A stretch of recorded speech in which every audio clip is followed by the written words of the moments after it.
Oke, kita langsung saja. Oke, sudah kelihatan belum, Mikael? Sudah.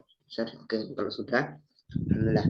Oke, baik. Kita sebelum memulai kegiatan apa ini istilahnya adalah uh, bukan pembinaan sih, tapi lebih ke penguatan ya, persiapan gitu ya, persiapan untuk menghadapi PTS dalam mata pelajaran kimia untuk kelas 10 ya, terutama di kelasnya Mikael dan juga dari teman-teman yang lainnya.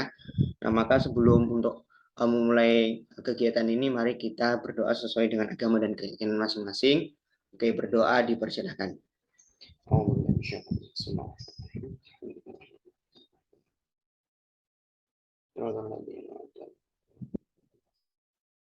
Amin, berdoa tidak dibatasi. Oke, nah tadi kan Bu Endang sudah kasih apa ya, kisi-kisi lah kita sebut gitu ya, kisi-kisi untuk mata pelajaran kimia buat besok. Nah mungkin untuk yang metode ilmiah dan juga keselamatan kerja di laboratorium, nah ini Kak Riza pakai Word dulu ya, pakai Word dulu, kemudian nanti kalau semisal sudah masuk ke struktur atom nanti kita ganti ke PPT gitu ya. Karena kebetulan untuk metode ilmiah ini materinya cukup ya sedikit ya, sangat sedikit banget gitu. Mungkin nanti bisa dipelajari sendiri, tapi dalam hal ini Kak Reza akan memberikan beberapa poin penting terkait metode ilmiah dan juga keselamatan kerja di laboratorium. Nah, seperti itu. Nah, mungkin langsung saja yang pertama, nah itu terkait metode ilmiah. Nah, ini ya. Kak Resa, bentar. Ini Bu. Kalau ada yang ikut lainnya bisa nggak? Ada anak yang pengen ikut. Oh, enggak Bu, enggak apa-apa. Disuruh join aja di link. Siap. Terima kasih, monggo lanjut. Iya Bu, sami-sami. Oke, lanjut aja nggih. Nanti yang temannya menyusul. Nah, sebenarnya apa sih itu metode ilmiah gitu ya? Kalau dari katanya aja kan metode. Nah, metode kan berarti suatu cara ya, suatu proses untuk menyampaikan keilmiahan tersebut. Nah, atau dalam kata lain, metode ilmiah adalah ini kita bisa tulis sebuah proses, bisa dituliskan seperti ini, sebuah proses keilmuan untuk apa ya, untuk mendapatkan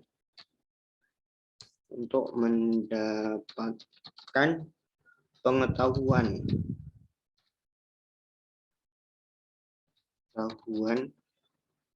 yang baru, tentunya pengetahuan baru dengan adanya bukti fisik. Nah, di sini yang perlu digarisbawahi adalah metode ilmiah itu berkaitan dengan suatu proses keilmuan ya, suatu proses keilmuan atau cara untuk mendapatkan pengetahuan yang baru. Ya.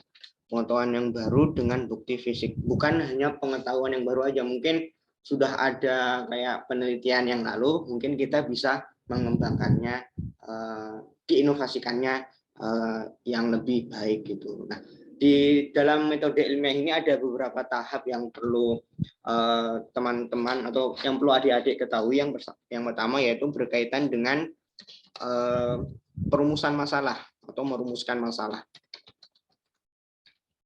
Nah, kenapa sih kok selalu di awal kita harus merumuskan masalah? Iya, karena ini adalah suatu poin penting untuk adik-adik lakukan dalam metode ilmiah ini, karena tanpa adanya masalah, tanpa adanya suatu topik yang mungkin belum kita cari atau sempat kita ambil itu, makanya nanti susah gitu loh untuk kita dalam menuntaskan atau mengikuti kerangka metode ilmiah sendiri. Nah, makanya cara awal yang perlu kita persiapkan dalam rangkaian metode ilmiah ini, teman-teman harus punya masalah atau memiliki suatu topik atau isu yang perlu diangkat dan perlu dibahas dalam mungkin nanti kayak membuat karya ilmiah ataupun hal-hal yang lain gitu. Berarti yang pertama, teman-teman harus bisa merumuskan masalah atau mempunyai suatu masalah tertentu. Nah, seperti itu.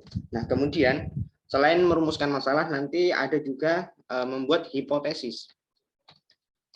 Membuat hipotesis dari masalah yang adik-adik angkat.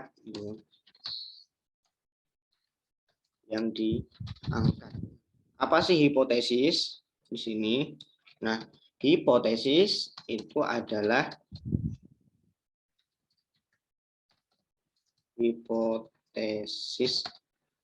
kita bisa sebut juga dengan dugaan sementara gitu ya. Dugaan sementara dari masalah. Dugaan sementara dari masalah.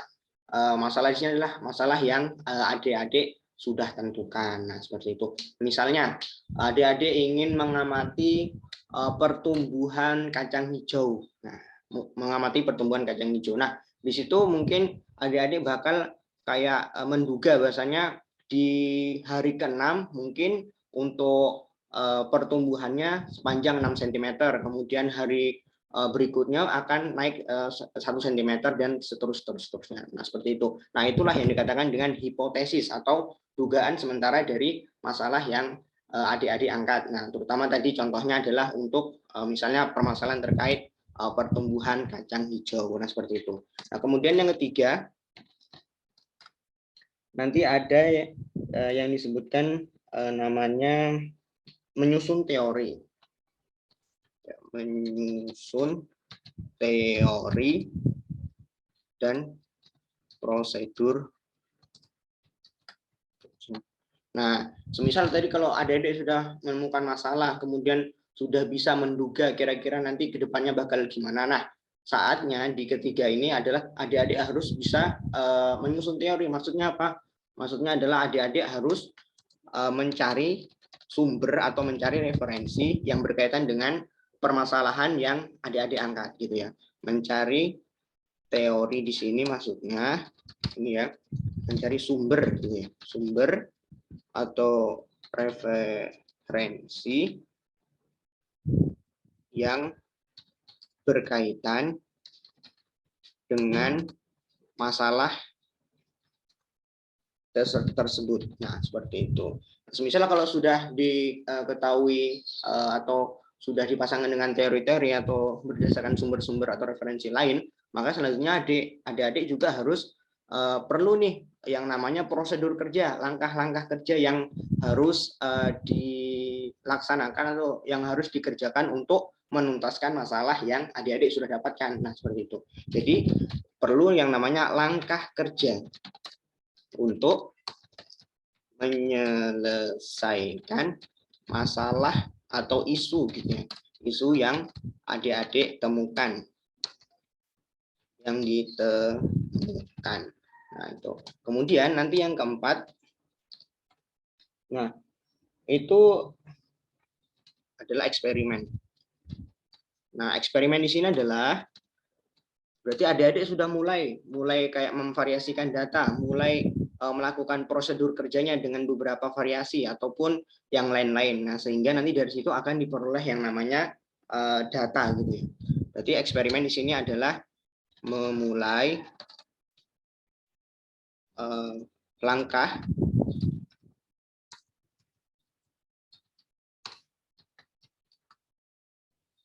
pengerjaan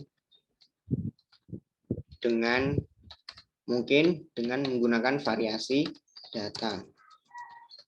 Nah, setelah dilakukan eksperimen dengan beberapa variasi data, maka akan ditemukan yang namanya selanjutnya yang kelima itu menganalisis data tersebut. Menganalisis data dari eksperimen yang adik-adik sudah lakukan. Nah, dalam menganalisis data ini ada beberapa hal yang mungkin perlu dianalisis, misalnya yang berkaitan dengan kimia itu kan misalnya menganalisis reaksi ya, reaksi dalam fotosintesis itu seperti apa, kemudian menganalisis energi ya, energi dalam suatu sistem kelingkungan itu seperti apa. Nah, kemudian bisa juga menganalisis atau mengidentifikasi sifat bahan kimia gitu ya, apakah korosif, apakah menyebabkan iritasi ataupun yang lain sebagainya. Nah, itu yang dikatakan dengan menganalisis suatu data. Nah, kemudian mohon maaf sebelum menganalisis itu mengumpulkan data. Nah, jadi tadi ya mohon maaf, setelah eksperimen itu kan ada data-data ya yang sudah divariasi. Nah, dari data variasi itu akan dikumpulkan ya, mengumpulkan data dari eksperimen. Nah, dari data eksperimen ini maka selanjutnya dilakukan dengan analisis tadi yang seperti Kak Reza katakan, kayak menganalisis reaksinya itu seperti apa, energinya seperti apa, dan juga sifat bahannya itu seperti apa. Nah, seperti itu. Nah, kemudian yang ketujuh, masuklah kepada kesimpulan. Nah, kesimpulan dari masalah atau suatu isu yang adik-adik angkat. Nah, dari kesimpulan ini akan diketahui hasil akhir atau titik terang gitu ya dari isu-isu yang mungkin ada diangkat. Misalnya tadi berkaitan dengan pertumbuhan kacang hijau gitu ya, masalah terkait pertumbuhan kacang hijau. Nah, tadi kan masalahnya adalah pertumbuhan kacang hijau, kemudian adik-adik membuat hipotesis atau dugaan sementara bahwasanya nanti di hari ke-6 itu bakal tumbuh 1 cm, kemudian hari selanjutnya akan tumbuh 1,5 cm. Nah, itu dugaannya. Nah, kemudian adik-adik di situ akan harus selanjutnya harus menyusun teori atau mencari sumber atau referensi ya yang berkaitan dengan pertumbuhan dari kacang hijau tersebut. Nah, apa benar kalau misalnya pada hari ke-6 itu pertumbuhannya naik 1 cm gitu. Nah, cara mencari sumbernya apa? Cara mencari sumbernya adalah dengan melihat referensi berupa jurnal ya, bisa jurnal ataupun bisa website-website yang berkaitan dengan masalah yang diangkat. Nah, kemudian setelah adik-adik menemukan suatu teori, maka akan dilakukan yang namanya langkah kerja. Langkah kerja di sini adalah untuk menyelesaikan isu atau masalah yang adik-adik angkat. Nah, dari situ nanti adik-adik akan lakukan eksperimen nih ya dengan memvariasikan mungkin satu pot kacang hijau itu nanti adik-adik taruh di tempat gelap, kemudian satu sampel lainnya nanti adik-adik taruh di tempat terang. Nah, dari situ akan dihasilkan variasi data yang adik-adik harus kumpulkan. Nah, ini kan yang poin kelima, mengumpulkan data tersebut dan menganalisis. Nah, baik itu dari tadi apakah kacang hijau yang ditaruh di tempat gelap itu pertumbuhannya lebih cepat atau justru lebih lambat dibandingkan dengan kacang hijau yang ditaruh di luar atau di dalam terkena sinar cahaya. Nah, di situ nanti adik-adik menganalisis apakah itu berkaitan dengan reaksinya atau energi yang dihasilkan dari kacang hijau tersebut ataupun yang lain sebagainya. Nah, dari situ nanti adik-adik akan temui atau akan mendapatkan hasil akhir yang disebut juga dengan kesimpulan. Nah, seperti itu. Nah, dari kesimpulan ini mungkin nanti adik-adik bisa menyusun yang namanya laporan gitu ya, menyusun laporan. Nah, dari laporan ini yang adik-adik harus berikan kepada guru atau semisal kalau mau diikutkan dalam lomba karya tulis ilmiah itu juga diperbolehkan. Nah, mungkin itu ya terkait beberapa metode ilmiah dalam di kimia gitu.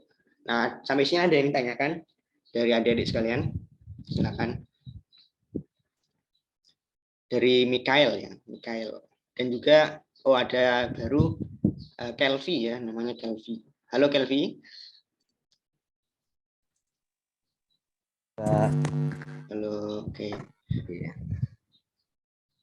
Nah, panggilnya Kelvi ya? Itu kurang N, Kelvin harusnya. Oh, Kelvin. Oke, Kelvin. Siap. Oke, Kelvin sama Mikael. Oke, ada yang ditanyakan untuk Kelvin dan juga Mikael terkait metode ilmiah?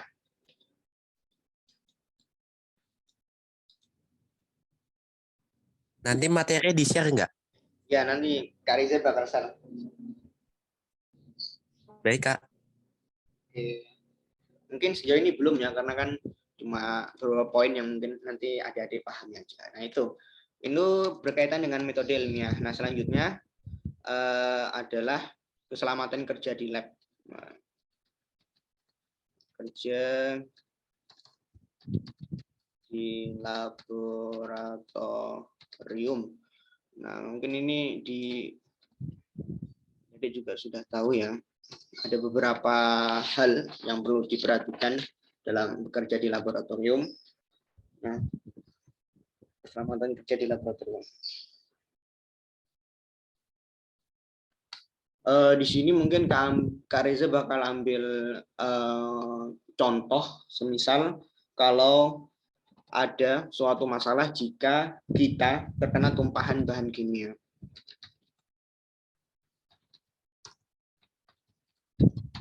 Apa yang harus dilakukan? Nah, misal kalau ada adik semua kayak terkena tumpahan bahan kimia di laboratorium, baik sengaja ataupun tidak sengaja, langkah yang harus dilakukan adalah harus membasuh dengan air mengalir ya, dengan air mengalir. Nah, atau juga bisa dengan mengambil lap basah, yang mana lap basah ini nanti ada digunakan untuk melap ya, atau mengeringkan bagian tumpahan bahan kimia yang terkena pada tubuh adik-adik sekalian. Nah, seperti itu. Nah, kemudian kalau ada masalah lagi jika alat kimianya pecah. Nah, alat kimia pecah di laboratorium. Apa yang harus dilakukan? Nah, alat kimia pecah kan mayoritas alat-alat yang ada di laboratorium kimia itu kan terbuat dari kaca ya, Adik. Nah, contohnya kayak ada air Lemayer itu kan terbuat dari kaca, kemudian ada gelas ukur, kemudian ada pipet dan lain sebagainya itu kan terbuat dari kaca. Nah, misal untuk mengatasi jika alat kimianya itu pecah gimana? Ya, yang pertama adalah tentunya harus membuang serpihannya. Membuang serpihan di tempat yang aman. Di tempat bukan tempat aman, tapi di tempat yang sudah disiapkan. Seperti itu. Dan juga harus berhati-hati ya. Hati-hati saat membersihkan. Seperti itu. Kemudian yang ketiga, jika terjadi masalah yaitu kebakaran. Wow. Kebakaran di laboratorium. Apa yang harus dilakukan? Tentunya adalah bisa menggunakan alat pemadam kebakaran ya, alat pemadam kebakaran. Dan biasanya alat pemadam kebakaran ini di setiap lab itu sudah disediakan ya Adik. Jadi misalnya kalau ada masalah kebakaran, jadi kita tinggal ambil alatnya dan juga langsung dimatikan itu apinya. Ataupun bisa menggunakan cara lain yaitu dengan menutup alat yang terbakar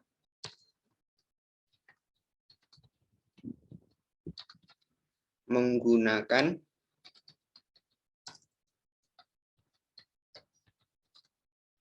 lap basah. Nah, semisal kalau di labnya nggak ada alat pemadam kebakaran, maka nanti bisa menggunakan cara ini, yaitu menutup alat yang terbakar atau menutup suatu yang terbakar, itu menggunakan lap basah, lap yang sudah dibasahi. Nah, seperti itu. Kemudian misal apa aja sih yang perlu disiapkan dalam saat kita praktikum di laboratorium itu ya. Tentunya harus menggunakan jas laboratorium ya, jas laboratorium. Kemudian menggunakan sarung tangan lateks ya. Sarung tangan lateks. Kemudian kita menggunakan kacamata lab ya, tentunya bukan kacamata untuk gaya-gaya seperti itu. Kemudian menggunakan masker sudah tentu, menggunakan sepatu yang tertutup. Nah, apa gunanya Kak kita menggunakan sepatu yang tertutup? Nah, gunanya adalah untuk melindungi kaki dari adik-adik dari cipratan atau mungkin tumpahan bahan-bahan kimia yang mungkin membahayakan bagi kulit. Nah, seperti itu. Nah, itu ya beberapa contoh keselamatan kerja yang ada di laboratorium. Nah, seperti itu. Sebenarnya ada banyak, mungkin nanti adik-adik silakan membuka referensi lain ya, membuka referensi lain yang ada di internet mungkin seperti itu, atau membaca buku-buku atau LKS yang sudah diberikan di sekolah. Nah, karena situ hanya berkaitan dengan teori-teori aja. Jadi adik-adik hanya perlu membacanya, memahaminya seperti itu. Jadi di sini Kak Reza nggak perlu menjelaskan secara detail gitu. Nanti mungkin kita fokusnya pada struktur atom aja ya, biar adik-adik bisa kayak mengkonfigurasi itu seperti apa, kemudian mencari order reaksi, mencari periode golongan dalam suatu itu tuh gimana seperti itu. Nanti kita fokusnya ke struktur atom seperti itu. Nah, mungkin dari sini ada yang mau ditanyakan? Oh, enggak Bu, kita screenshot. Oke, mungkin sebelum itu kita itu dulu ya, di screenshot dulu.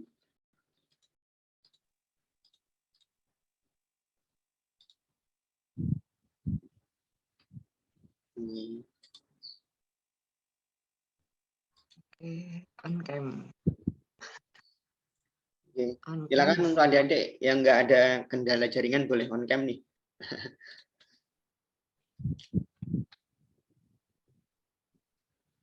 Ayo Mikael juga Kelvin, monggo kita on cam sebentar. Bentar aja. Ya. Bentar, 1 menit. Oke, Mikael sudah. Oke, Kelvin mau on cam?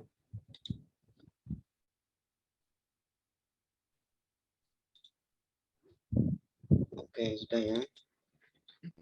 Oke, nggak apa-apa. Oke, 1, 2, 3. Lagi 1, 2, 3. Oke. Kita cek dulu ada nggak? Bon, oke. Sampun Bu. Ya, terima kasih.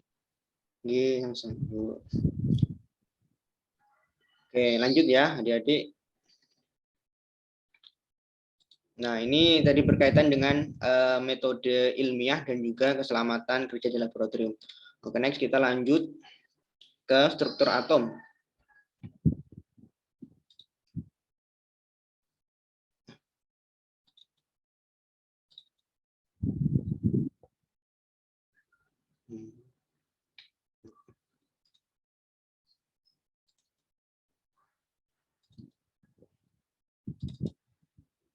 Oke.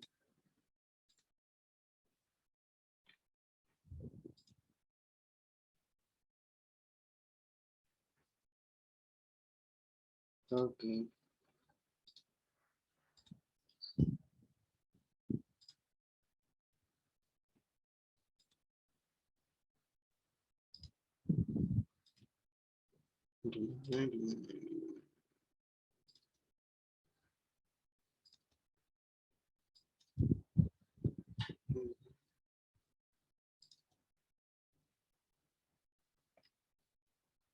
Oke.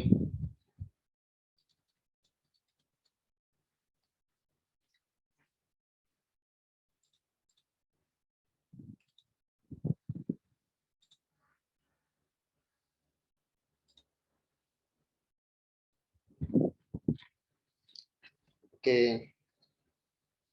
Ini ya, selanjutnya adalah kita akan belajar terkait struktur atom.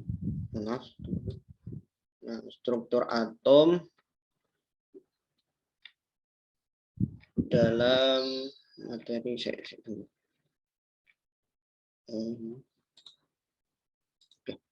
Nah, struktur atom di materi kelas kimia kelas 10 gitu. Nah, di sini yang hal yang perlu adik-adik ketahui bahwasannya yang namanya atom adalah bagian terkecil dalam suatu, pokoknya adalah inti ya, bagian terkecil dari suatu. Nah, di sini ada beberapa atom ini memiliki beberapa tiga partikel yang mungkin adik-adik sudah kenali. Yang pertama yaitu namanya ada partikel elektron, kemudian ada proton dan juga neutron. Nah, yang mana dari elektron, proton, dan neutron ini ada penemunya masing-masing. Ada di elektron ditemui oleh Thomson, kemudian ada proton, Goldstein, kemudian neutron ditemukan oleh Chadwick dengan periode tahun terlampir pada PPT. Nah, kemudian terkait lambang dari setiap partikel dari atom itu, kalau elektron biasanya dilambangkan dengan E, kemudian proton P gitu ya, kemudian neutron itu N. Nah, dengan muatan ini adalah muatan pasti ya, yang mana di sini elektron itu memiliki muatan yaitu -1, kemudian proton itu +1, dan neutron karena adalah bisa dikatakan juga muatan netral gitu ya. Nah, makanya nanti muatannya adalah sama dengan 0. Nah, seperti itu. Nah, selanjutnya untuk massa dari setiap elektron, proton, dan neutron itu berbeda-beda, yaitu adik-adik bisa lihat pada slide layar di sini ya. Kalau elektron itu massanya adalah 0,000549, kemudian proton 0,0728, kemudian proton dan neutron itu sama, yaitu 1,00728. Nah, seperti itu.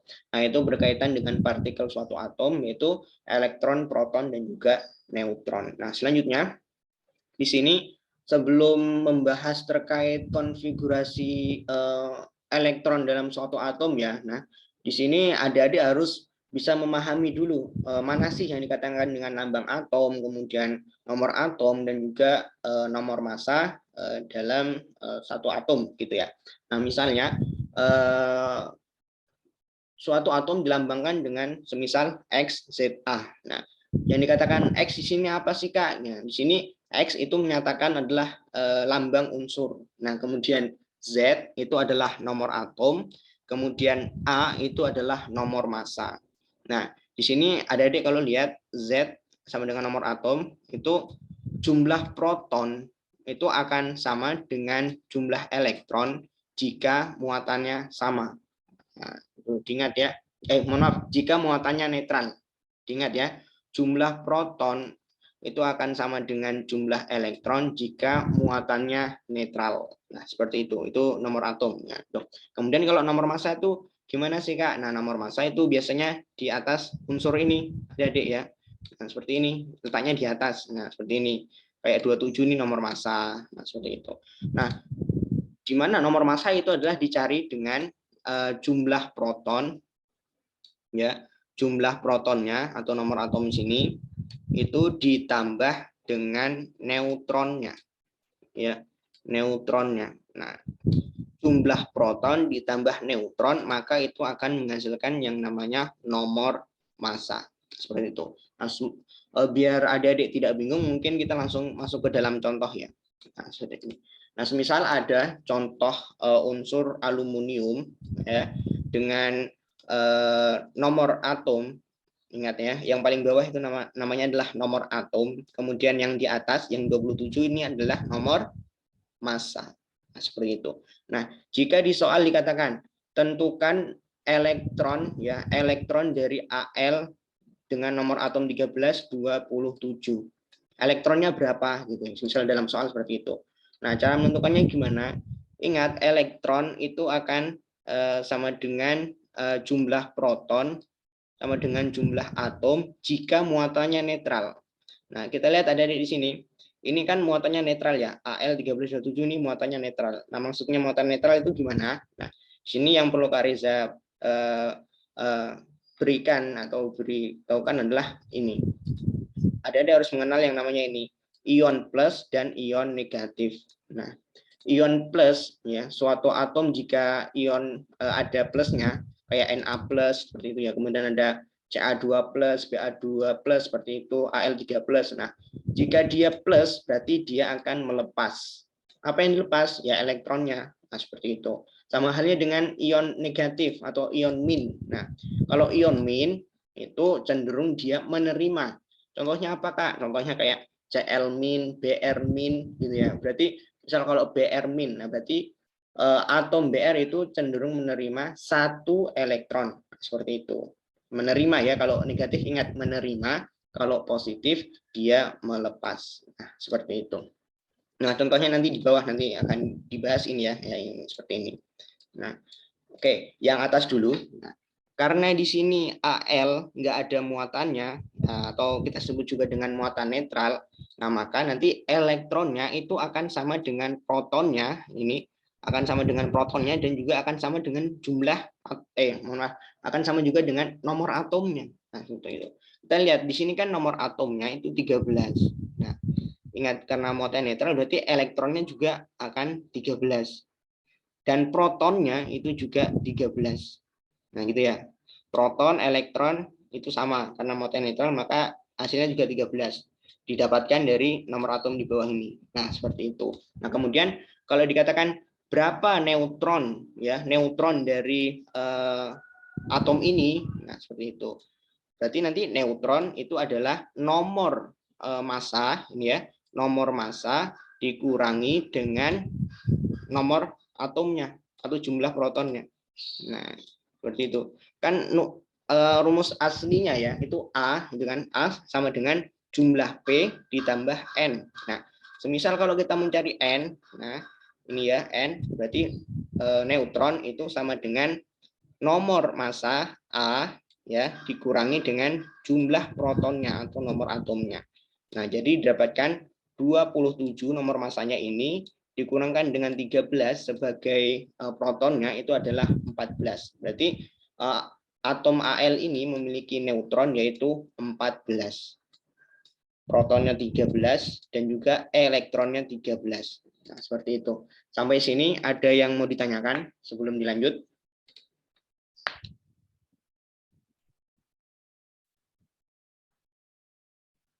Dari Mikael dan juga Kelvin ya. Silakan kalau ada yang ditanyakan. Gimana? Tidak, Kak. Gimana suaranya putus nih? Tidak ada, Kak. Oh, nggak ada. Oke. Sudah jelas ya dari Mikael? Sudah. Oke, sudah. Kelvin? Jelas, Kelvin? Sudah jelas, Kak. Oke. Oke, lanjut ya. Nah, ini jika atomnya netral, nggak ada muatannya. Nah, misal kalau ada muatannya gimana, Kak? Contohnya seperti ini. Al1327 ada muatannya plus. Ingat, kalau plus apa? Melepas atau menerima? Melepas. Melepas. Ya, ingat ya. Kalau plus itu artinya ionnya dia melepas. Ion negatif berarti dia menerima. Nah, berarti kalau seperti ini, Al plus, nah berarti kan dia melepas berapa? 1 ya. Karena 1 makanya nggak dituliskan plus 1. Nah, tapi kalau misalnya temu plus aja berarti artinya sudah biasanya melepaskan 1. Beda lagi nanti kalau plus 2, plus 3. Nah, itu berarti dia elektronnya dia melepas 2, melepas 3 seperti itu. Tapi kan kalau ini plus aja berarti dia melepas 1 elektron. Nah, gitu. Ingat, karena dia bermuatan, maka nanti elektron tidak akan sama dengan protonnya. Nah, peraturan ini tidak berlaku lagi karena dia sudah bermuatan plus. Ya. Plus di sini menandakan adalah melepas 1. Nah, kalau melepas berarti nanti elektronnya itu 13 kan. Kalau melepas 1 kan berarti dikurang 1 seperti itu. Berarti 13 dikurang 1 12. Nah, seperti ini. Berarti nanti elektronnya dalam unsur atom ini ya, Al+ itu adalah 12 untuk elektronnya. Nah, kemudian protonnya gimana, Kak? Nah, di sini protonnya tetap adik-adik ya, nggak berubah, nggak ganti-ganti. Tetap protonnya yaitu 13. Nah, berdasarkan dengan sama dengan nomor atomnya. Nah, yang berubah itu hanya elektronnya yang berpengaruh ya jika dia bermuatan baik plus atau negatif, itu yang berubah adalah elektronnya. Ingat ya seperti itu. Nah, gimana Kak kalau neutronnya? Nah, sama kalau neutron itu juga tidak akan berubah adik-adik. Nah, tetap neutron itu selalu nomor massa dikurang dengan protonnya, jumlah protonnya. Nah, berarti 27 dikurang dengan 13, ya sama, jawabannya itu 14. Nah, seperti ini. Sama ya, kayak di atas. Nah, seperti ini. Yang berbeda itu adalah bagian elektronnya, seperti itu. Karena yang ini adalah namanya muatannya netral atau 0, kemudian ini adalah muatannya plus 1. Nah, makanya nanti elektronnya dikurangi 1. Berarti kan melepas ya, berarti dikurangi 1. 13 kurang 1 berarti 12. Makanya didapatkan seperti ini. Oke, sampai sini terkait lambang atom, apakah ada yang mau ditanyakan?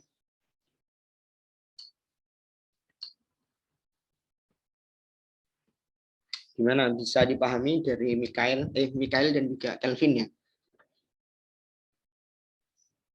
Paham, Kak. Paham.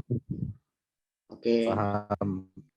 Oke, paham semua ya. Oke, next kalau sudah paham. Nah, di sini nanti ada yang namanya jenis atom isotop, isoton, kemudian isobar, ada juga namanya isoelektron.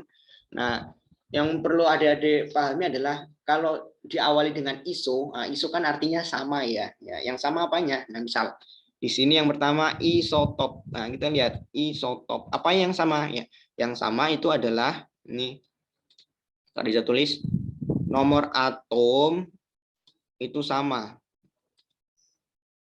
Enggak mengganti. Yang sama kalau isotop itu adalah nomor atomnya. Nah, kemudian kalau isobar, iso apa yang sama kalau bar? Kalau bar itu adalah nomor masanya yang sama. Nah, seperti itu. Kemudian kalau isoton, apa itu ton? Berarti neutronnya yang sama.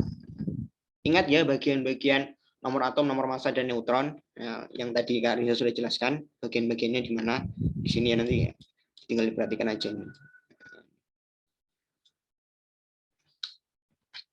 Nah, itu. Kemudian ada lagi yang mungkin jarang ini adalah isoelektron. Nah, dari katanya iso berarti sama, apa yang sama? Elektronnya yang sama. Seperti itu. Berarti yang sama adalah di sini jumlah elektron. Oke, kita telah satu persatu. Isotop, nomor atom sama, tapi nomor massa berbeda. Contoh. Nah, contohnya seperti ini. Ada atom natrium dengan nomor atomnya 11 dan juga nomor massanya 23, dan juga magnesium nomor atomnya 11 dan juga nomor massanya 24. Nah, kalau adik-adik lihat ini kan memiliki nomor atom sama ya. Ini 11 11. Nah, ini juga 11. Ya, seperti itu. Tetapi nomor masanya berbeda. Ya, berbeda. Yang Na 23 dan Mg-nya 24. Nah, contohnya itu. Cara mudah menganalisisnya adalah tinggal adik-adik lihat aja.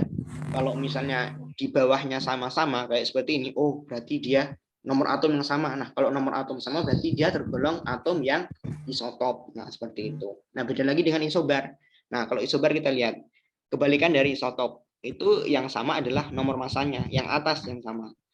Seperti ini sama, kemudian nomor massa yang sama ya. Nah, tetapi nomor atomnya berbeda. Nah, lihat, nomor atomnya berbeda antara Na kan 11 nomor atomnya. Kemudian kita lihat lagi Mg di sini nomor atomnya 12. Tapi nomor massanya sama. Nah, kalau misalnya adik-adik menemukan soal seperti ini, ternyata atas yang sama atau nomor massa yang sama, berarti atom tersebut tergolong dalam jenis atom yang isobar atau nomor massanya sama. Seperti itu. Kemudian beda hal lagi dengan isoton. Ingat, isoton adalah neutron sama. Ingat, rumus neutron itu apa? Rumus neutron adalah nomor massa. Ingat ya, neutron sama dengan nomor massa dikurangi dengan jumlah protonnya. Atau atas dikurangi bawah. Itu yang dikatakan dengan nomor, dikatakan dengan neutron. Nah, seperti itu. Nah, misal kalau kita lihat di sini. 31 kurang 15, apakah sama neutronnya dengan 32 kurang 16? Nah, kalau kita lihat sama ya, adik-adik. Di sini 31 kurang 15 itu adalah 16. Nah, kemudian 32 kurang 16 adalah 16. Nah, jadi neutron sama. Jadi, atom ini tergolong dalam jenis atom isoton, yaitu neutronnya yang sama. Nah, seperti itu. Nah, kemudian kalau isoelektron gimana? Ingat, isoelektron berarti elektronnya yang sama. Ya, yang dikatakan dengan elektron adalah, nah kita lihat di sini. Elektron itu akan sama dengan proton jika muatannya netral. Nah, di sini kita lihat Ne itu akan kan muatannya netral ya, nggak ada muatan. Nah, berarti nanti Ne di sini elektronnya adalah 0. Nah, sedangkan kalau Al di sini kan 13. Nah, 13, kemudian dia ternyata 3 plus. Ingat, kalau plus itu bukan menerima, tapi justru melepas. Nah, yang dilepas apa? Elektronnya sebanyak berapa? Sebanyak 3. Berarti 13 dikurang 3 itu 10. Nah, berarti Al ini nomor, elektronnya itu adalah 10. Kemudian Ne yang ini itu juga 10. Nah, coba kita lihat yang O di sini. O di sini dia 2 min atau artinya adalah menerima 2. Nah, elektronnya dia menerima 2. Yang awalnya adalah 8. Nah, dia menerima 2 berarti menjadi 10. Nah, jadi kan sama ya antara Al kemudian Ne ya dan juga O itu sama-sama memiliki elektron dengan jumlah yang sama yaitu 10. Seperti itu. Apakah bisa dipahami terkait jenis-jenis atom, isotop, isobar, isoton dan isoelektron dari Kelvin dan juga Mikhail ya. Gimana? Bisa ya? Atau gimana, silakan.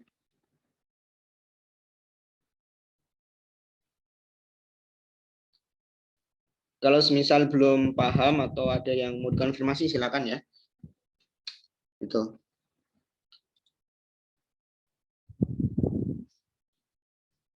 Gimana dari Mikhail dan Kelvin? Paham, Kak. Sudah paham, Kak? Oke. Ya. Kalau sudah paham kita lanjut ya. Nah, itu tadi berkaitan dengan jenis atom. Nah, kemudian di sini kita akan belajar tentang teori-teori atom atau perkembangan atom dari masa ke masa. Nah, seperti itu.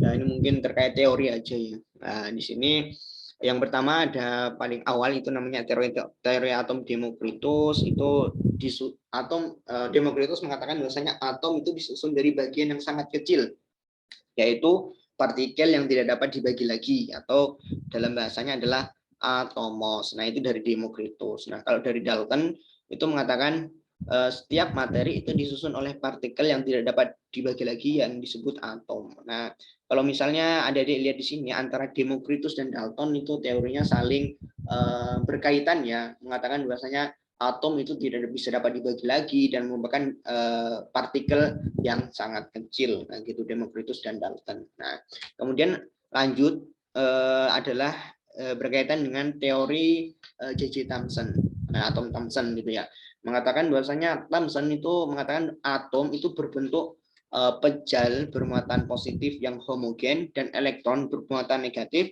tersebar di dalamnya. Nah, tapi atau dengan kata lain dalam teori ini mengatakan atom itu berbentuk seperti roti kismis. Nah, roti kismis. Nah, kalau kita lihat kan roti kismis itu seperti ini ya. Titik ada kayak apa nih? Elektron-elektron. Nah, elektron-elektron yang bermuatan negatif ini, yang di sini. Nah, itu sebagai toppingnya seperti itu. Nah, sedangkan yang lingkaran ini itu sebagai muatan positifnya atau sebagai apa? Adonannya gitu ya. Adonan yang dikasih dengan topping-topping ini. Nah, sehingga nanti berbentuk seperti roti kismis. Nah, seperti itu. Nah, selanjutnya di sini mulai berkembang lagi terkait teori atom Rutherford. Nah, di Rutherford ini mengatakan bahwasanya atom itu terdiri atas inti yang bermuatan positif yang dikelilingi oleh elektron yang bermuatan negatif. Nah, jadi seperti itu. Jadi intinya yang di tengah ini kan, inti ini itu bermuatan negatif, bermuatan positif.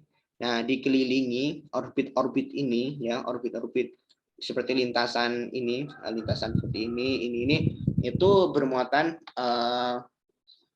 negatif atau dikatakan dengan elektronnya. Yang mana maka di situ massa atom akan terpusat pada intinya. Di situ. Nah, di Rutherford ini barulah ditemukan yang namanya inti ya, inti atau nukleus dalam suatu atom. Seperti itu. Kemudian berkembang lagi yang namanya teori Bohr, atom Bohr, Niels Bohr gitu ya, yang mengatakan bahwasanya elektron itu bergerak mengitari inti pada lintasan-lintasan tertentu yang disebut kulit. Nah, elektron dapat berpindah pada lintasan yang lebih luar dengan cara menyerap energi dan sebaliknya. Nah, jadi di teori atom Bohr ini sudah ditemukan yang namanya lintasan berupa kulit, baik itu kulit terluar maupun kulit terdalam.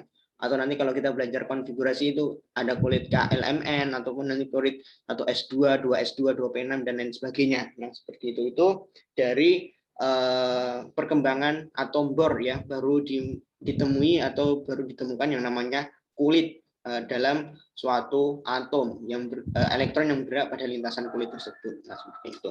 Nah, kemudian disempurnakan lagi ya, ini berkaitan dengan teori atom mekanika kuantum ya, yang dikenal dengan istilah orbital, ya, orbital, yaitu daerah di sekitar inti dengan kebolehjadian ya. Namanya orbital adalah suatu ruang yang dengan kebolehjadian ya untuk menemukan elektron. Nah, jadi dalam perkembangan teori ini akan ditemukan namanya orbital ya, yang mungkin kita akan gunakan dalam ini kuantum ya, bilangan kuantum ya, bilangan kuantum yang nanti kita akan pelajari sebentar lagi. Nah, seperti itu. Nah, itu terkait beberapa perkembangan dari atom dari masa ke masa. Seperti itu ya. Supaya nanti adik-adik bisa menguasai lebih jelas lagi, nanti silakan membaca berbagai sumber yang berkaitan dengan perkembangan teori atom. Seperti itu. Nah, oke, next selanjutnya. Nah, oke, selanjutnya di sini kita lanjut belajar yang berkaitan dengan konfigurasi elektron ya, seperti itu. Nah, Kak Reza anggap tadi yang berkaitan dengan lambang atom, kemudian jenis atom dan juga teori atom, adik-adik semua sudah bisa memahaminya. Selanjutnya kita masuk ke dalam konfigurasi elektron. Nah, seperti itu. Nah, sebenarnya apa sih itu konfigurasi elektron? Gitu ya. Kak Riza minum dulu.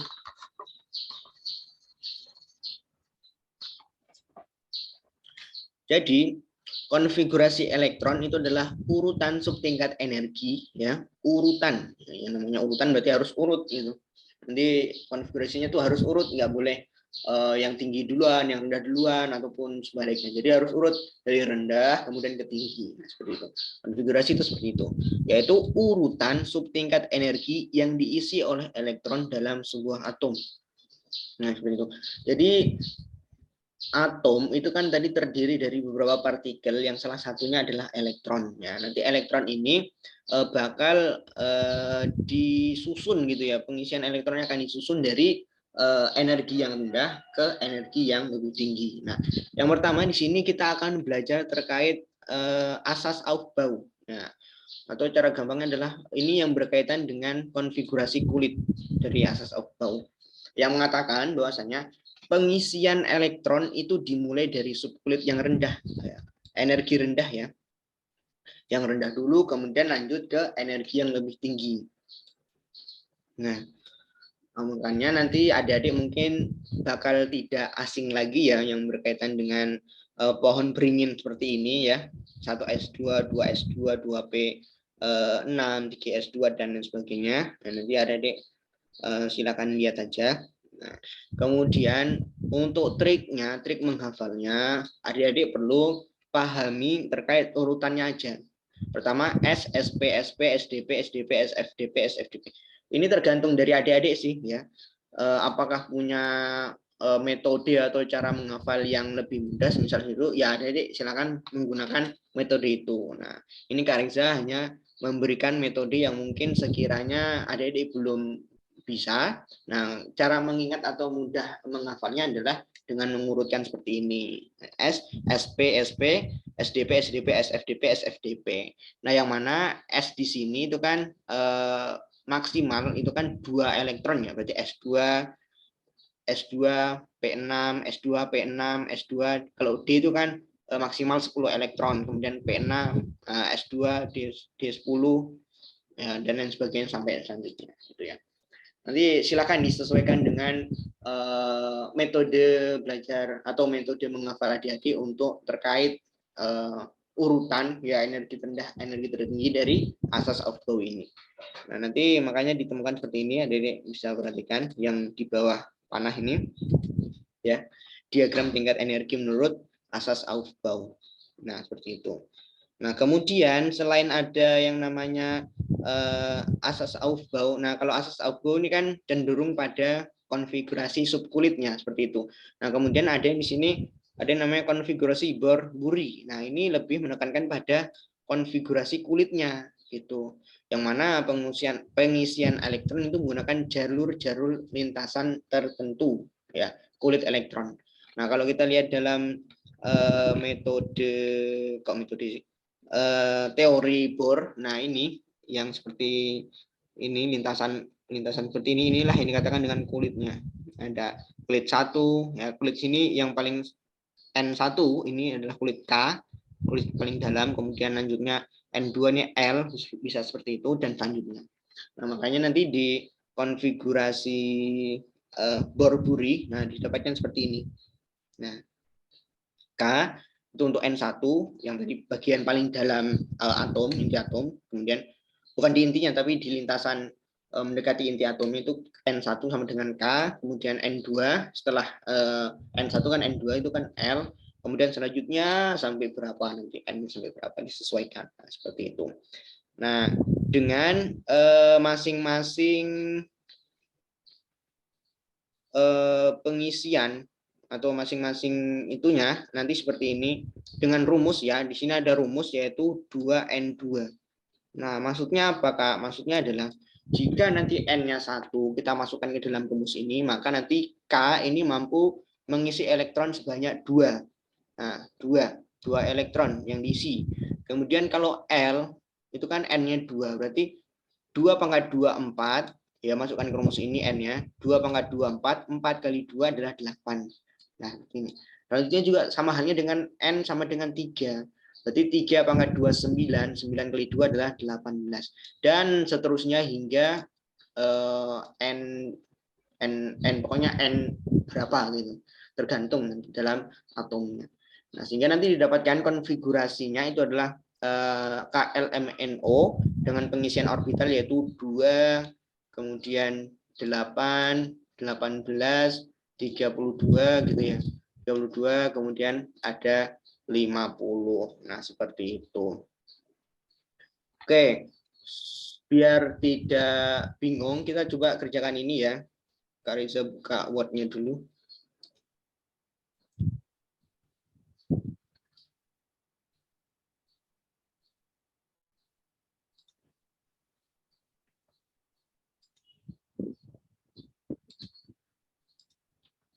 Pak Dombes.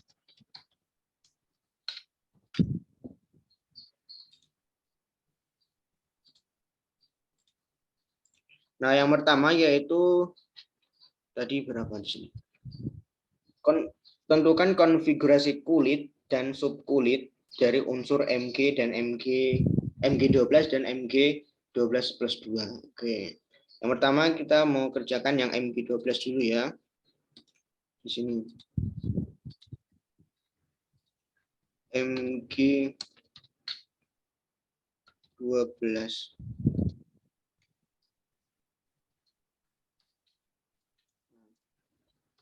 Nah, kita misal mau pakai konfigurasi kulit dulu. Ingat kalau konfigurasi kulit itu kan berarti ini pakai yang ini 28, 18, 32, 50 dan seterusnya gitu. Kita sesuaikan dengan elektron yang berada pada unsur tersebut atau atom tersebut seperti itu. Kita lihat di sini kan elektronnya ya, elektronnya adalah 12. Nah, berarti kalau dikonfigurasikan adalah 2 ya, kulit K dulu. K ini ya, Kak Risa tulis seperti ini ya, kulit K, kemudian L gitu ya, kemudian M. Nah, seperti itu. Berarti ingat kalau kulit K itu mampu mengisi 2 elektron, kemudian L itu 8 elektron. Ini silakan Anda dilihat 8 elektron. Kemudian kalau M itu mampu mengisi maksimal 18 elektron. Nah, ini kan kalau kita hitung 2 tambah 8 itu kan 10, ya kan ya? Nah, sedangkan yang diminta ini adalah 12. Nah, berarti kita hanya butuh 2 elektron lagi. Berarti kita tulis 2. Nah, berarti konfigurasi kulit dari Mg12 ini adalah 282. Nah, seperti itu. Kemudian kalau konfigurasi subkulit gimana? Nah, berarti kalau subkulit kita pakai ini 1s2 gitu ya. Kemudian 2s2 gitu ya. Kemudian 2p6 2p6. Nah, Adik bisa lihat di sini konfigurasi ini diagram konfigurasi dari asas Aufbau 1s2, 2s2, 2p6, kemudian 3s2. Nah, ini ya, Adik lihat sini. 1s2, 2s2, 2p6, 3s2. Nah, kita tulis 1s2, 2s2, 2p6, kemudian 3s2. Nah, seperti itu. Kak Reza rapikan.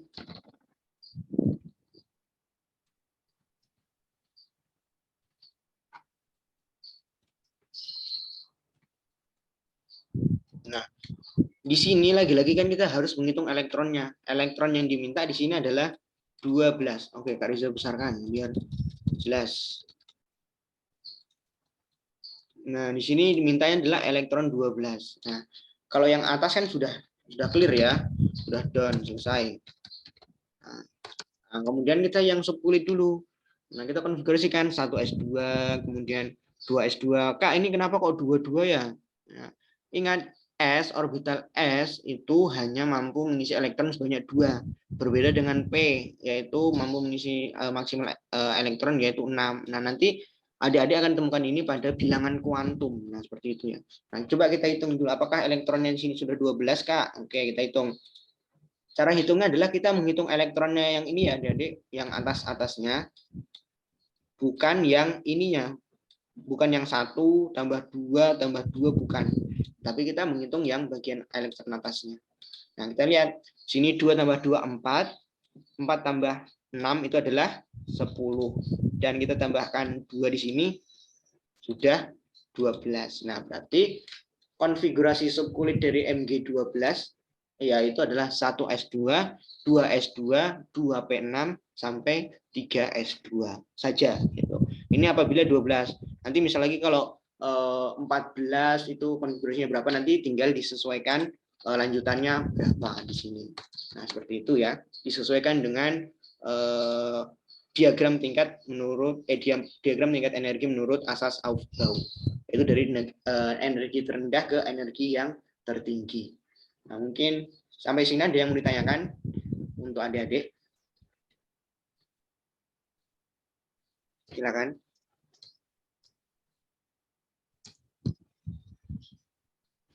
Jika paham, silakan ketik P di kolom chat. Paham ya? Dari siapa nih? Oh, kayaknya sudah ada tambahan ya. Oh, Mikael, Kelvin, dan juga Angelo. Oke, brilian. Oke, gimana paham? Paham, Kelvin paham. Mikael?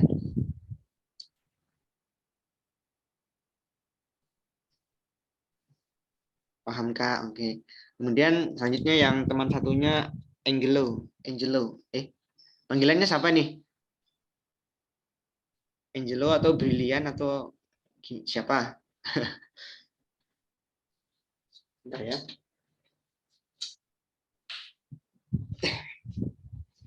Paham ya?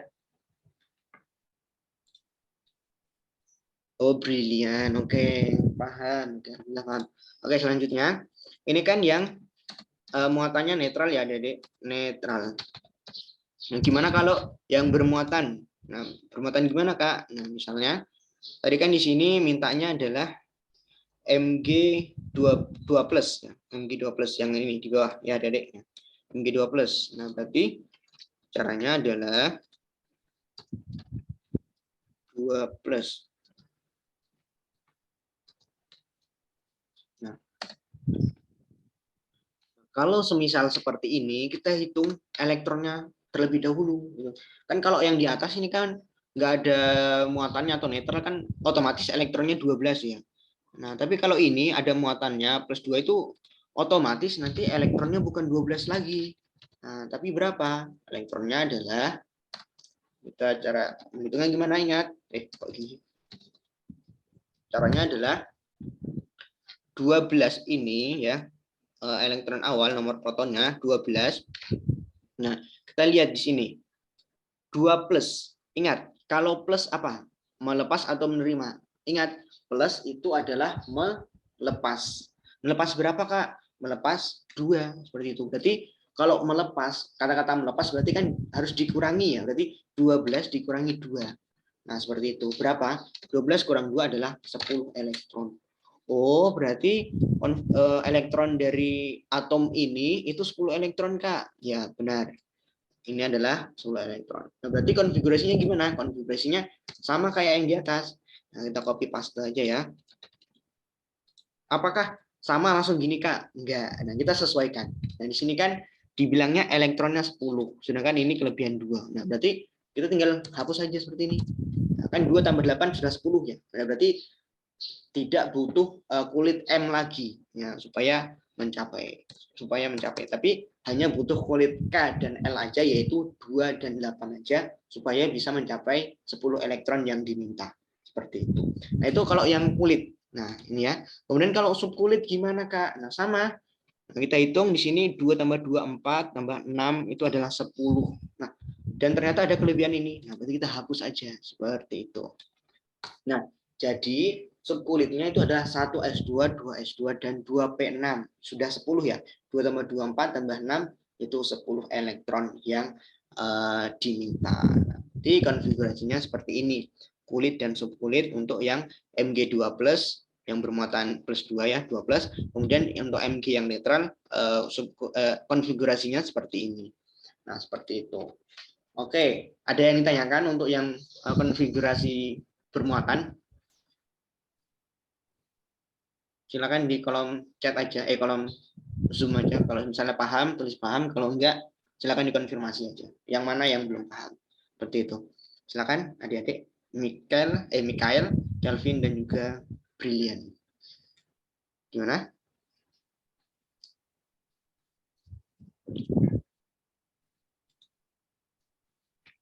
Paham ya? Kalau Paham. Oke, paham. Kalau diam berarti tandanya paham, seperti itu. Ini dilema yang namanya belajar online seperti itu. Kalau misalnya guru-guru menanyakan paham enggak dan diam, ternyata kalian sudah paham gitu. Nah, tapi realitasnya nggak tahu paham atau enggak gitu. Tapi harapannya adik-adik di sini kalau diam itu adalah berarti sudah benar-benar paham, sehingga nanti kalau pas PTS itu mengerjakan soalnya itu dengan mudah. Seperti itu ya. Nah, gitu. Nah, itu berkaitan dengan konfigurasi. Nah, tadi kan Ibu Endang juga memberikan terkait ini yang periode. Sebentar, Kak Riza cek dulu.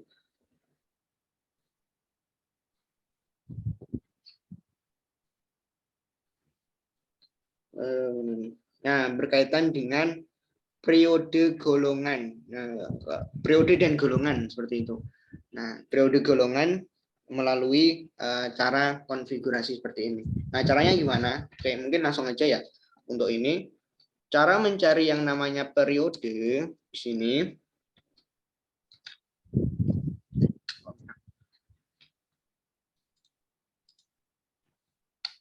Pertama periode.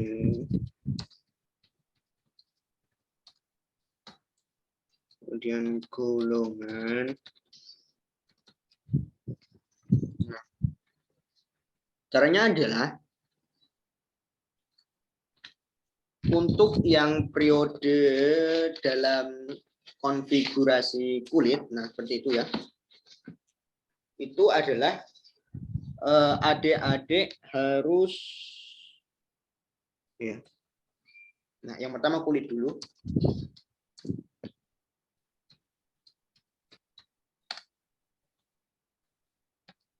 Nah, sini sama subkulit.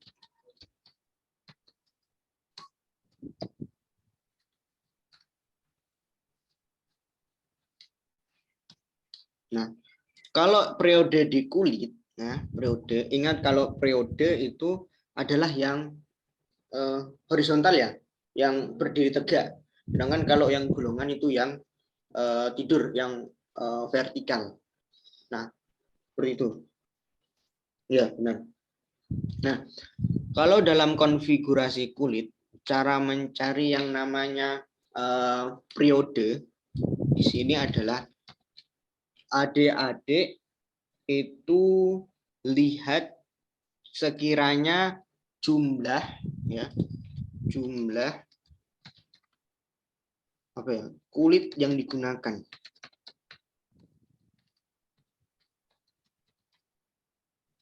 Maksudnya gimana, Kak? Maksudnya adalah kita lihat di sini.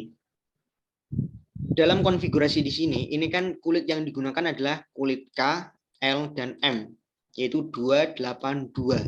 Jadi otomatis kulit yang digunakan itu adalah 3 buah. Nah, seperti itu. 3 buah kulit yang digunakan. Nah, berarti periodenya, kalau di konfigurasi kulit, caranya itu melihat jumlah kulit yang digunakan, berarti periodenya itu adalah 3. Seperti itu ya. Nah, kemudian untuk sub kulit, caranya gimana? Kalau sub kulit itu adalah cari angka kulit tertinggi. Kalau dalam konfigurasi MG ini, kita lihat di sini, kulitnya ada 1, ya, ada 2, kemudian ada 2, 3. Nah, ya kan? 1, 2, 2, 3. Nah, di antara 1, 2, 3 ini, kulit mana yang tertinggi? Gitu ya. Kulit tertinggi adalah kulit yang biasanya terletak di paling akhir, yaitu 3. Gitu. Kan Aufbau ini kan disusun atas energi terendah ke energi tertinggi. Ya. Berarti kita bisa lihat saja, kita bisa lihat biasanya nilai tertinggi atau kulit tertinggi itu jumlahnya atau bilangannya, bukan jumlah ya, bilangannya itu 3. Antara 1, 2, 3 itu kan paling banyak nilainya itu adalah 3 ya. Cari nilai yang tertinggi atau kulit tertinggi gitu. Berarti kalau subkulit itu adalah 3 sama.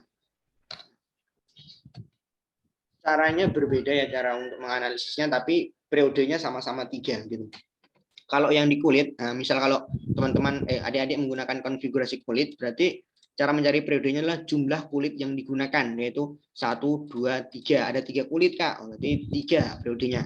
Nah, kalau subkulit adalah cari kulit tertinggi atau cari nilai tertinggi gitu ya. Antara 1, 2, 2, 3 ini nilai tertinggi itu berapa sih? Yaitu 3. Berarti konfigurasi periodenya adalah 3. Nah, seperti itu. Nah, kemudian kalau golongan gimana, Kak? Nah, kalau golongan yang pertama kulit, golongan berdasarkan konfigurasi kulit dan subkulit. Nah, kalau golongan berdasarkan konfigurasi kulit, nah kita lihat fokus pada elektron valensinya atau elektron paling akhirnya. Nah, yaitu 2, seperti itu. 2. Nah, berarti nanti golongannya itu 2.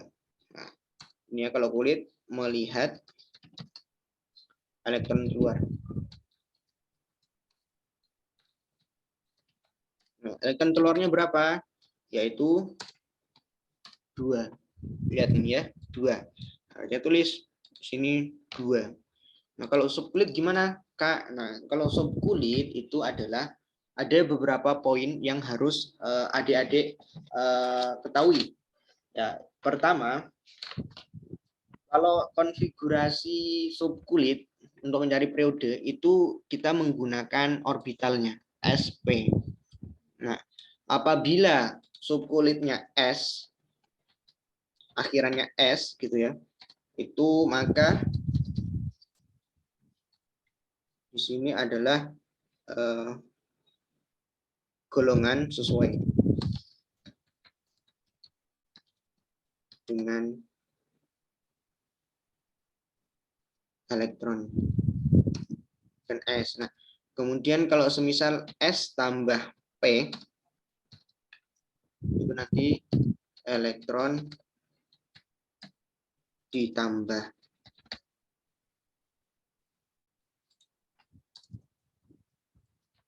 elektron sesuai dengan S, elektron ditambah S tambah P. Kemudian semisal kalau SD itu nanti cenderung kepada golongan yang golongan B, transisi. S, S, S.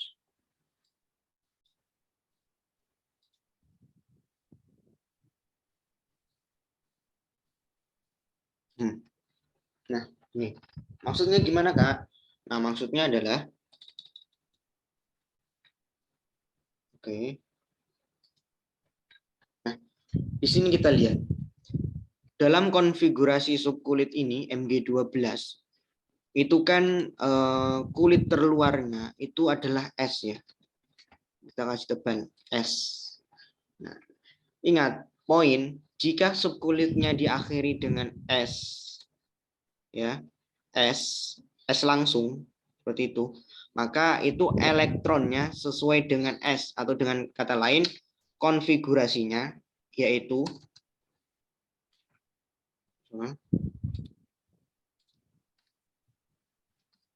sama dengan elektron dari S, yaitu 2. Seperti itu. Jadi konfigurasinya adalah 2. Nah, beda halnya jika adik-adik menemukan seperti ini. 3S2, terus apa? 3P, misal nanti adik-adik ketemu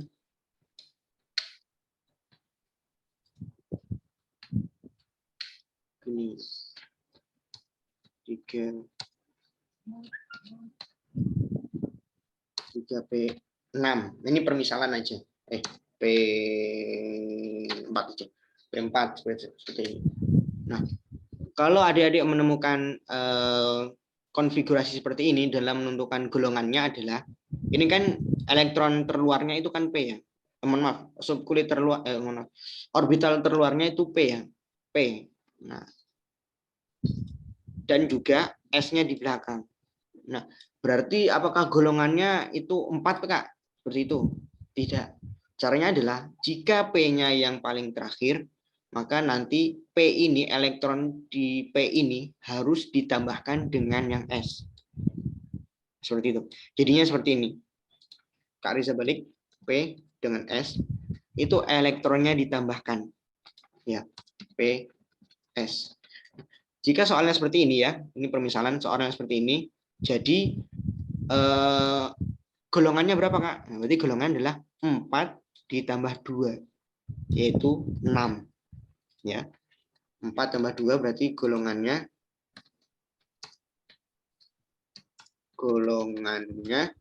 sama dengan 6.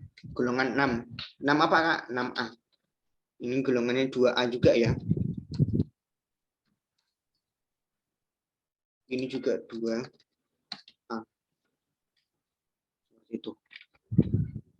Apabila akhirnya P ya, adik-adik, apabila orbital terakhirnya itu P, nah maka nanti elektronnya harus ditambahkan P ini dengan S-nya. Seperti itu. Nah, apabila kalau akhirnya langsung S seperti ini, nah berarti langsung aja bahwasanya orbitalnya itu adalah golongannya itu adalah elektron dari S ini, yaitu 2. 2 apa, Kak? 2A ya. Ingat, kalau yang S dan PS dan P tambah S ini untuk golongan A. Kak Riza tulis sini untuk golongan A. Nah, berbeda lagi kalau semisal nanti konfigurasi akhirnya ada yang seperti ini. S tambah D. S tambah D itu nanti otomatis golongannya termasuk golongan transisi dalam atau golongan B. Misal lagi, Kak Riza buat di sini. Misal 3D gitu ya, 3D D10, 3D berapa banyak? 3D8. Nah, seperti itu. Kan kalau kita tambahkan itu 10 ya. Nah, tapi dalam golongan B ini ada beberapa poin yang perlu dicantumkan adalah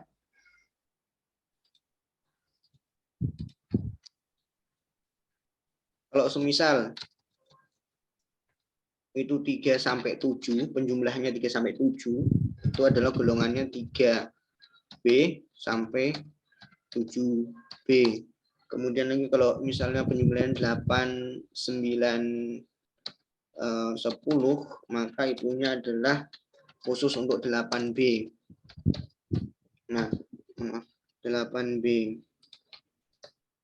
Kemudian semisal kalau penjumlahannya 11, nanti itu khusus untuk golongan 1B.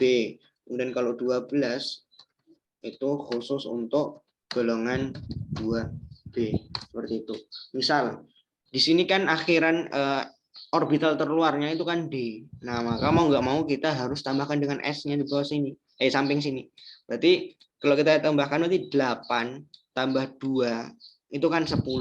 Nah, kita lihat di sini. Yang masuk dalam kategori 10 itu mana sih? Nah, ternyata 10 itu masuk ke dalam golongan 8B. Nah, berarti secara otomatis atom ini masuk ke dalam golongan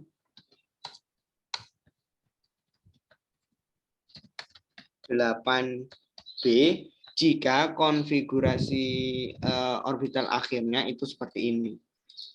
Kok nggak gitu?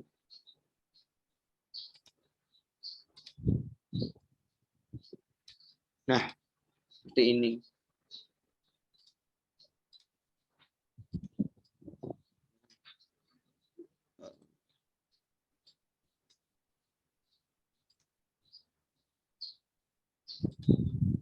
Oke.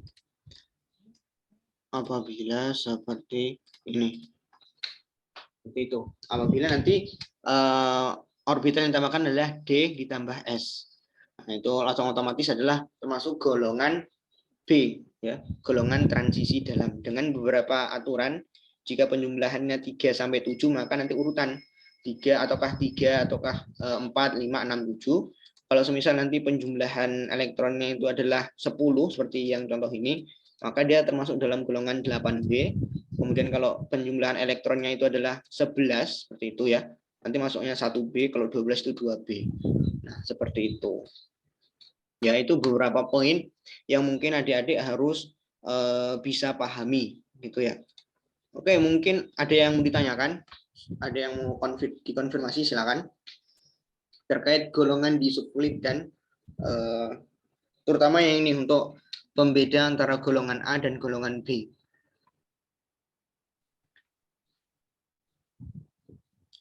Monggo silakan dari adik-adik Kelvin, kemudian Mikael dan juga Briliani.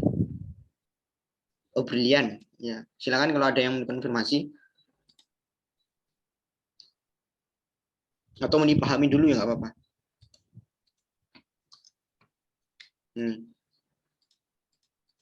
Jadi kalau mencari golongan fokus pada elektron terakhir dari subkulitnya, orbitalnya gitu ya. Kalau misalnya S ya, di sini S, berarti kita langsung golongannya adalah sama dengan elektron di atasnya gitu. Tapi kalau misalnya P ya, P, berarti kita harus tambahkan S yang ada di belakangnya dengan menjumlahkan elektronnya. Jadi kalau misalnya P tambah S misalnya 4 tambah 2 6, berarti golongannya adalah 6A seperti itu. Nah, beda lagi kalau ketemu orbital D, akhiran D, kemudian nggak ada S-nya, kemudian ketemu D ya, orbital akhirnya D, kemudian kita harus menambahkan dengan S-nya, gitu. Jadi kalau D dengan S itu adalah termasuk golongan B, transisi dalam. Dengan beberapa aturan, jika elektron ditambahkan 3 sampai 7, maka nanti golongannya juga sama, 3B sampai 7B, seperti itu. Kalau masuk dalam penjumlahan elektron yang atasnya itu 8, 9, 10, langsung berarti otomatis itu adalah 8B, golongan 8B. Kemudian kalau penjumlahannya 11, misalnya sini Kak Reza ubah ya 9. 9 tambah 2 kan 11 ya. Berarti berarti atom ini adalah golongan, masuk dalam golongan 1B. Sama halnya kalau misalnya Kak Reza ganti 10 ya, kan 10 ditambah 2 itu kan 12, berarti masuk ke dalam golongan 2B. Nah, seperti itu. Gimana dari adik-adik? Ada yang dikonfirmasi? Atau ada yang mau ditanyakan, silakan.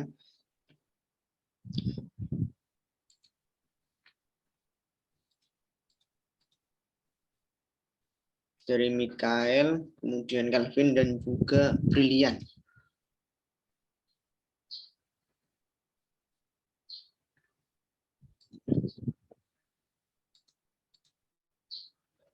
Silakan jika ada yang mau ditanyakan.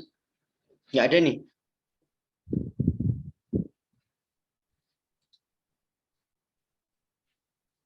Oke, Mikael paham. Nah, oke, paham ya, Kelvin dan juga Brilian.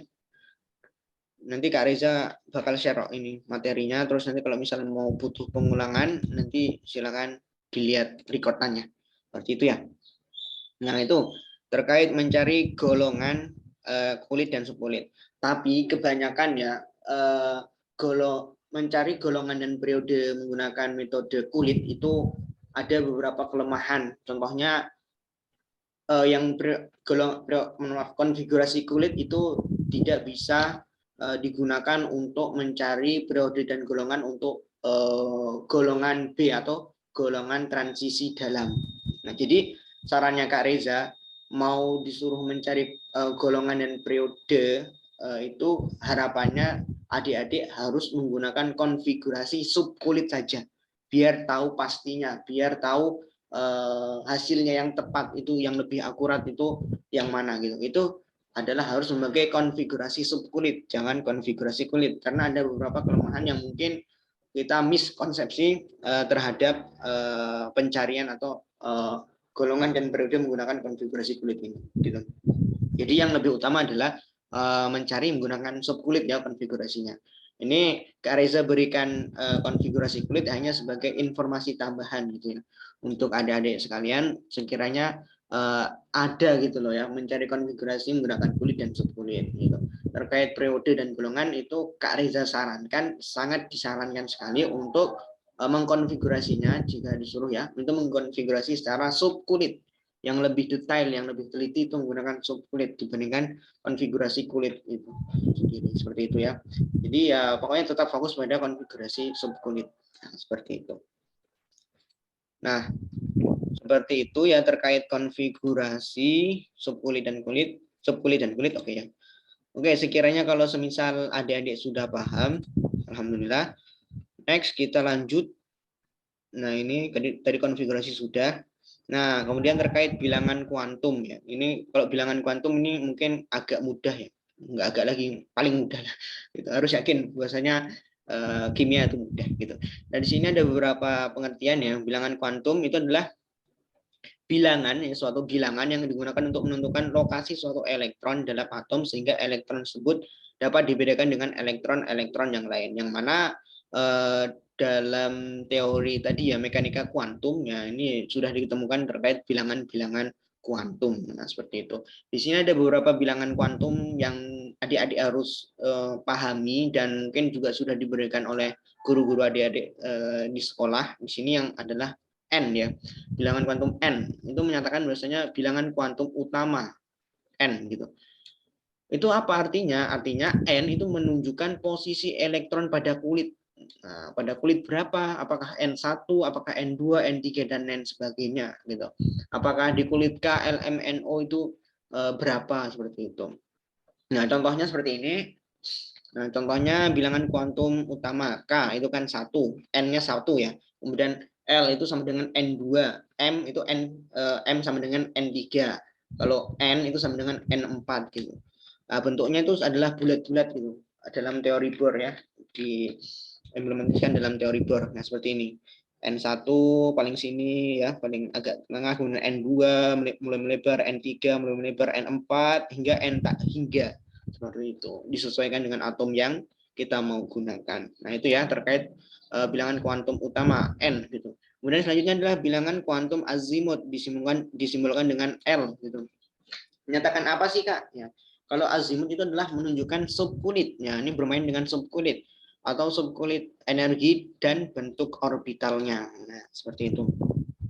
Nah, di sini ada beberapa orbital yang mungkin adik-adik harus pahami ya. Ada namanya orbital S, ada namanya orbital P, ada namanya orbital D, ada namanya orbital F dan ada namanya orbital G gitu. Apa sih Kak itu orbital? Orbital adalah suatu ruang dengan kebolehjadian menemukan elektron. Itu yang namanya orbital. Nah, di sini ya yang dikatakan orbital S itu adalah jumlahnya 0. Kemudian orbital P itu memiliki maksimal 1. Kemudian orbital D itu 2 ya elektronnya pengisiannya. Kemudian orbital F itu adalah 3. Kemudian orbital G itu adalah 4. Nah, seperti itu. Nah, itu terkait bilangan kuantum. Bilangan azimut ya. Kuantum azimut. Kemudian selanjutnya ada namanya bilangan kuantum magnetik atau disimbolkan dengan M.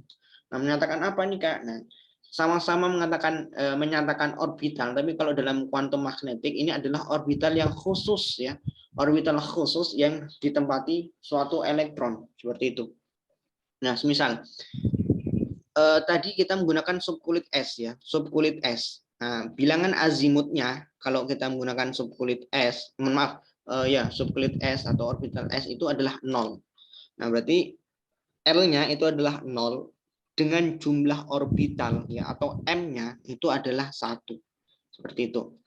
Orbital atau M-nya ya, ingat jumlah orbital itu menyatakan M-nya itu adalah 1 ya, 1, kemudian jenis orbital nilai M-nya itu adalah 0. Nah, mungkin supaya lebih mudah ini harusnya menggunakan pensil ya, tapi Kak Riza pensilnya agak bermasalah. Kemana ya? Mungkin ada contoh soal.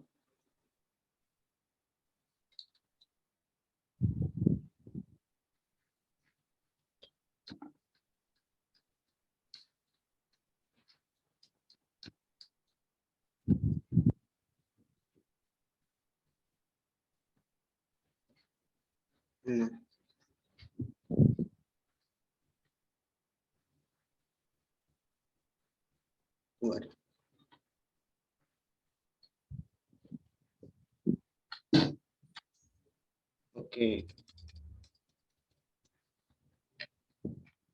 Mungkin ke langsung contohnya aja yang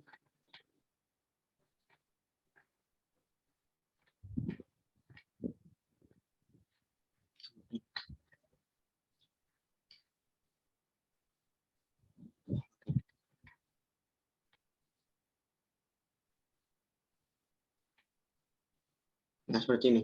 Oke, Kak Reza ini dulu. Nah, itu untuk tadi terkait bilangan kuantum magnetik. Nah, kemudian kalau bilangan kuantum S, spin ya S itu menyatakan arah rotasinya. Nah, berkaitan dengan arah apakah dia positif ataukah negatif ya. Kalau misalnya nanti spinnya itu panahnya ke atas ya seperti itu menandakan spinnya positif ya, positif. Kemudian kalau ke bawah itu kan negatif seperti itu. Supaya lebih paham, coba kita lihat ke soal yang A ya. Di sini disuruh tuliskan keempat bilangan kuantum yang kuantum elektron terakhir ya dari atom K yaitu Z19. Nah, kalau misalnya disuruh mencari yang namanya bilangan kuantum, adik-adik yang harus dilakukan adalah mengkonfigurasikan terlebih dahulu. Seperti itu. Mengkonfigurasikan terlebih dahulu. Nah, kita lihat K dengan nomor atom 19 jika dikonfigurasi itu adalah 1s2, 2s2, 2p6, 3s2 yang ini, yang A, ya kan? 3p6 dan 4s1. 2 tambah 2 4 tambah 6 10 tambah 2 16 tambah 2 12 tambah 6 itu adalah 18 tambah 1 19. Nah, kalau dikatakan mencari bilangan kuantum ya dalam satu elektron, maka kita fokus pada elektron paling terakhirnya yaitu 4s1. Oke, kita kasih tanda 4s1 sebagai elektron terakhir yang kita harus cari bilangan kuantumnya. Nah, seperti itu. Nah, makanya untuk mencarinya adalah elektron tersebut harus ya, cara mencarinya N itu kan jumlah kulitnya. Nah, kalau N cara mudahnya adalah adik-adik melihat angka yang pada kulit berapanya di ininya, 4-nya. Ya, atau bahkan nanti kalau misalnya ketemu 24 2p5 berarti nanti N-nya itu adalah 2-nya itu ya. Angka kulitnya, angka yang katakan kulit adalah ini 4 3 3 2 dan 1 ini itu dikatakan kulit. Nah, tapi kan kita harus fokus pada elektron paling terakhir yaitu yang 4s1. Nah, kalau dikatakan N-nya yang mana? N-nya adalah kulitnya itu yaitu 4 ini. Nah, seperti itu. Berarti kita sudah dapat N-nya yaitu 4. Nah, seperti itu. Kemudian selanjutnya subkulit. Nah, kalau subkulit atau bilangan azimut L ya, simbolnya L. Nah, itu biasanya kita lihat pada ininya orbitalnya. Apakah itu S, P, D atau F. Nah, gitu. Kebetulan 4s1 orbitalnya atau subkulitnya S ya.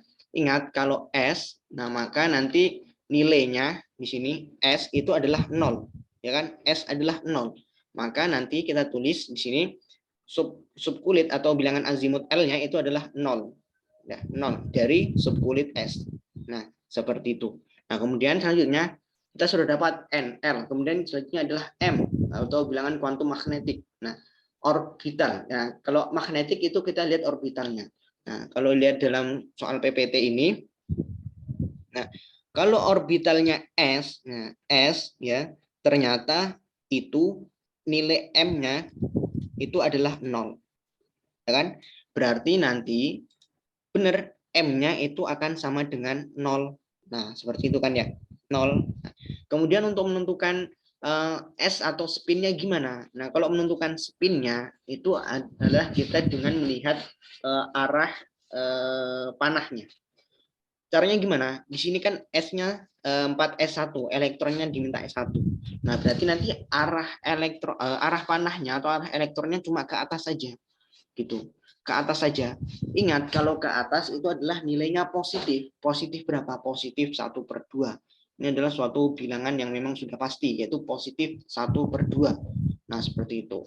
Nah, ingat juga dalam pengisian yang namanya orbital, itu posisi panahnya itu harus ke atas dulu. Ke atas, ke atas, ke atas, baru mulai boleh turun. Jadi seperti itu. Semisal kalau ada 3 orbital, 3 kotak. Nah, misal kita suruh mengisi 5 elektron. Nah, berarti di kotaknya itu diisinya ke atas dulu ya, arahnya ke atas dulu panahnya. Kemudian kalau sudah penuh ketiganya ke atas baru boleh menurun, baru boleh ke bawah anak panahnya. Ke bawah. Nah, seperti itu. Kalau pas nanti kebetulan nih anak panahnya dapatnya ke bawah, berarti otomatis spinnya, nilai azimut spinnya itu adalah negatif ya, negatif 1/2. Dan kebetulan ini adalah ke atas ya, dan juga S-nya 1 aja, S-nya ke atas berarti naik. Nah, berarti S-nya itu adalah plus atau positif 1/2. Nah, seperti itu ya, terkait untuk mencari yang namanya beberapa bilangan kuantum dalam suatu atom. Nah, seperti itu. Nah, mungkin ada yang mau dikonfirmasi. Di sini juga Kak Riza sudah kasih latihan soal ya, yang mungkin insya Allah bisa membantu adik-adik untuk mengerjakannya, untuk mengerjakan soal-soal besok gitu. Nanti silahkan coba dikerjakan, dan semisal kalau belum paham ada mau dikonfirmasi terkait soal-soal ini, ada 30 nomor ya. Ini bermanfaat banget untuk adik-adik persiapan untuk menghadapi besok. Nah, contohnya seperti nomor 26, nanti coba adik-adik kerjakan sendiri, dan semisal kalau ada yang ditanyakan langsung aja chat ya, chat pribadi ke Kak Reza. Nanti insya Allah kalau misalnya belum paham, Kak Reza bakal jelaskan melalui chat tersebut. Seperti itu. Harapannya ini dikerjakan ya dengan sungguh-sungguh ya. Insya Allah ini sudah merepresentasikan gitu, gambaran terkait soal-soal gitu ya untuk PTS. Maksudnya adik-adik sudah ada gambaran gitu loh. Oh, soalnya konfigurasi itu seperti ini, berarti nanti caranya gini gitu. Berarti dari adik-adik sendiri sudah ada persiapan dari awal ya, itu untuk mengerjakan gambaran terkait soal-soal konfigurasi ya, terkait soal-soal bilangan azimut gitu dan lain sebagainya. Nah, ini insya Allah sangat bermanfaat banget buat adik-adik untuk kerjakan. Dan tadi semisal belum paham silakan nanti chat ke Kak Riza. Nah, seperti itu. Oke, sebelum ditutup apakah ada konfirmasi atau ada yang mau ditanyakan? Silakan. Oh, ini Bu. Oke, kita screenshot lagi ya. Soalnya ada tambahan peserta. Oke. Mungkin boleh dari adik-adik untuk on cam sebentar untuk Kak Riza screenshot.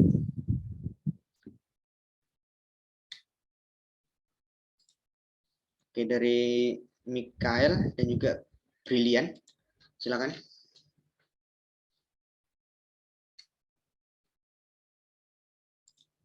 Atau terkendala? Gimana?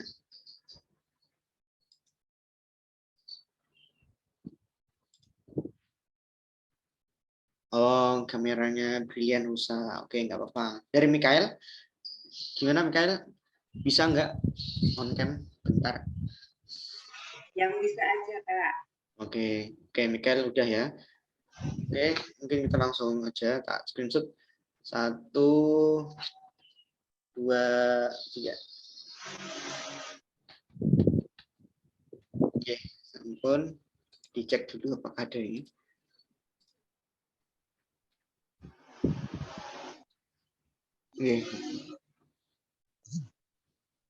Oke, udah ada Bu. Oke. Matursun Bu Endang. Dan misal dari adik-adik kalau misal ada konfirmasi silakan disampaikan ya. Ada pertanyaan? Silakan.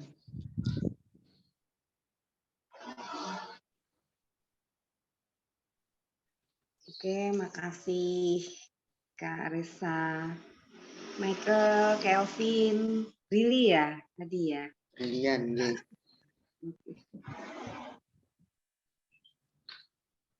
Gimana? Nggak ada yang mau ditanyakan? Atau udah lelah? Kalau sudah saya keluar dulu ya. Oh, nggih Bu, nggih. Ya.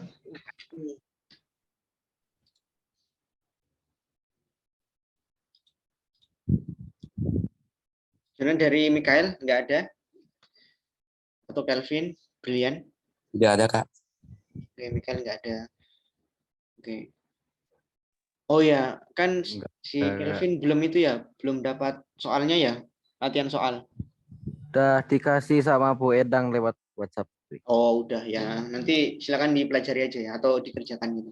Kalau Brilian, udah dapat belum soalnya?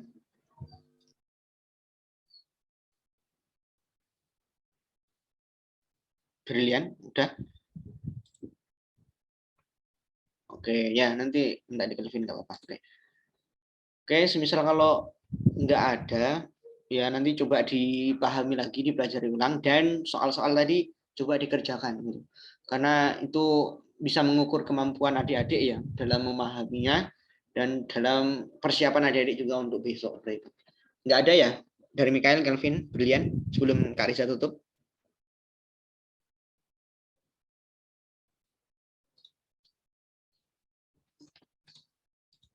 Oke, misal kalau nggak ada, mari kita tutup pertemuan hari ini dengan membaca doa menurut kepercayaan dan keyakinan masing-masing. Berdoa dipersilakan. Oh, alhamdulillah. Amin. Berdoa tidak dibatasi. Oke, semoga bermanfaat ya untuk kalian semua dalam persiapan untuk menghadapi PTS hari Senin besok. Nah, semoga dilancarkan. Semoga persiapannya lebih mantap, lebih matang ya. Harapannya seperti itu untuk sekiranya bisa mendapatkan hasil yang terbaik dalam mata pelajaran kimia di pas PTS besok. Nah, seperti itu.